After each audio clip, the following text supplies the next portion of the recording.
Hi అండి అందరికీ, నేను మీ Divya. Welcome back to Telugu kitchen. ఈరోజు మన కిచెన్లో పూర్వీకుల ఆరోగ్య రహస్యమైన చద్దన్నాన్ని ప్రాచీన పద్ధతిలో ఎలా చేయాలో చూపించబోతున్నాను. మన పెద్దవారు ఆరోగ్యంగా ఉండడానికి ఈ ప్రొబయోటిక్ ఫుడ్ని తినేవారు. అప్పుడే కాదు, ఇప్పుడు కూడా చాలామంది ఎండవేడిని తట్టుకోవడానికి వంటికి చలవ చేసే ఈ చద్దన్నాన్ని తింటున్నారు. అంతేకాకుండా ఈ చద్దన్నం వల్ల ఎన్నో హెల్త్ బెనిఫిట్స్ కూడా ఉన్నాయి. మరి ఈ చద్దన్నాన్ని పర్ఫెక్ట్ మెథడ్లో ఎలా చేయాలో చూద్దాం పదండి. నైట్ మనం తినగా మిగిలిపోయిన అన్నం ఉంటుంది కదా, ఆ అన్నాన్ని ఒక బౌల్లోకి తీసుకోండి. ఇక్కడ నేను స్టీల్ బౌల్ని యూజ్ చేస్తున్నాను. ఇన్ కేస్ మీ దగ్గర మట్టి పాత్ర ఉంటే ఇంకా మంచిదన్నమాట.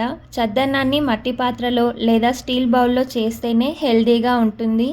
అలాగే ఇలా చద్దన్నాన్ని తయారు చేస్తున్నప్పుడు రైస్ కొంచెం మెత్తగా ఉంటే టేస్ట్ మరింత బాగుంటుంది. ఇప్పుడు ఈ రైస్ మునిగేంత వరకు బౌల్లోకి నీళ్లను వేసుకోండి. నీళ్లు మరి ఎక్కువగా వేయకుండా జస్ట్ ఇలా రైస్ మునిగేంత వరకు వేసుకొని ఇప్పుడు ఇందులోకి కాచిన పాలను 1 కప్పు వరకు తీసుకోండి. ఇలా రైస్లోకి పాలను తీసుకుంటున్నప్పుడు పాలు వేడిగానే ఉండాలి. అన్నం చల్లగా ఉంటుంది కాబట్టి పాలు కొంచెం గోరువెచ్చగా అవుతాయి. సో ఇలా కొద్దిగా గోరువెచ్చగా ఉన్నప్పుడే ఇందులోకి 2 స్పూన్స్ పెరుగుని కూడా వేసుకొని బాగా కలపండి.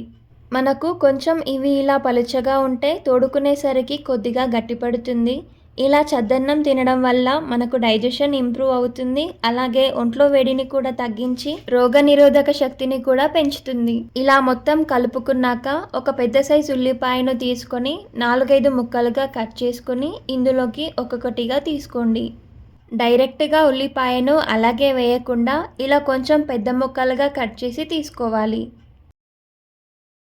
అలాగే ఇందులోకి 4-5 పచ్చిమిరపకాయలను ఇలా తొడిమెలు చుంచేసి కానీ ఘాట్లు పెట్టుకుని కానీ తీసుకుని తోడు పెట్టుకుంటే పచ్చిమిర్చి ఉల్లిపాయల ఫ్లేవర్తో ఈ చద్దన్నం చాలా మంచి రుచిగా వస్తుంది. సో ఇలాగా అన్నంలోకి ఉల్లిపాయలు పచ్చిమిర్చీలు వేసుకున్నాక ఇప్పుడు ఈ బౌల్ పైన మూత పెట్టేసుకొని ఈ పెరుగన్నాన్ని 10 నుండి 12 గంటల పాటు పక్కనుంచండి. ఇలా మనం రాత్రి కలిపి పెట్టుకుంటే ఉదయానికల్లా చద్దన్నం తయారవుతుంది. ఇక్కడ నేను నెక్స్ట్ డే మార్నింగ్ చూపిస్తున్నాను. చూడండి, పెరుగు చక్కగా తోడుకొని మనకు చద్దన్నం అనేది ఎంత బాగా కుదిరిందో.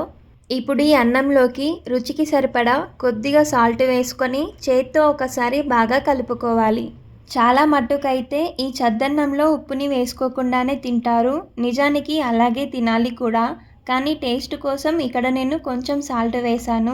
ఒకవేళ మీరు వద్దనుకుంటే ఈ సాల్ట్ని స్కిప్ చేసేయండి.